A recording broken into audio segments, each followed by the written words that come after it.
Hello guys, welcome to Falcon online academy.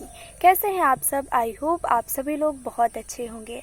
आज मैं आपको एक छोटी सी कहानी के माध्यम से एक बहुत बड़ी सीख देना चाहती हूँ, तो इस वीडियो को पूरा एंड तक ज़रूर देखिएगा। और अगर मेरी कहानी आपको अच्छी लगे तो लाइक भी करिएगा और मेरी चैनल को सब्सक्राइब भी करिएगा। तो चलिए दोस्तों, कहानी की शुरुआत करते हैं। एक बार की बात होती है, एक साइंटिस्ट एक टिड्डा पकड़ के लेकर आता है। उसके बाद में उस पर रिसर्च करने के लिए टिड्डी को अपनी भाषा सिखा देता है और अब वो अपनी भाषा में उससे जो भी कहता था वो कर सकता था।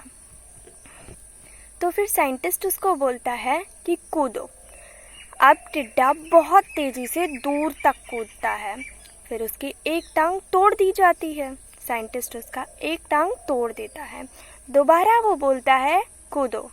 अब जो है वो ज़्यादा दूर नहीं कूद पाता है, थोड़ी ही दूर तक कूदता है। फिर उसके बाद में उसकी दूसरी भी टांग तोड़ दी जाती है और फिर साइंटिस्ट उसको बोलता है कूदो। अब वो कूदता है, पर वो पहले और दूसरे से भी कम दूरी तक कूदता है, यानी कि बहुत कम दूरी तक। ऐसे ऐसे करते करते उसकी सभी टांगें तोड़ दी जाती हैं। अंत में जब साइंटिस्ट बोलता है कूदो, तो फिर टिड्डा हिल भी नहीं पा रहा होता है।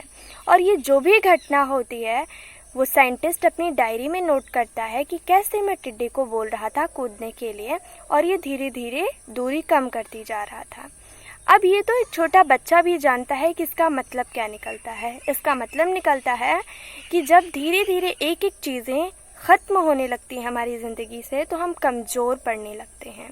जो हमारी सभी शक्तियाँ, चलने की हो, सुनने की हो, बोलने की हो, किसी भी चीज़ की, जब वो ख़त्म होने लगती हैं तो हम जो है कमज़ोर बनते जाते हैं। या फिर यूँ कह लें तो उसके टांग तोड़ा जा रहा था, यानी कि अब वो चलने में असमर्थ हो रहा था धीरे धीरे। लेकिन साइंटिस्ट जो है अपनी डायरी में लिखता है क्या कि जब मैंने टिड्डे को बोला कूदो, तब वो पहली बार में तेज़ी से सुना और तेज़ी से कूदा।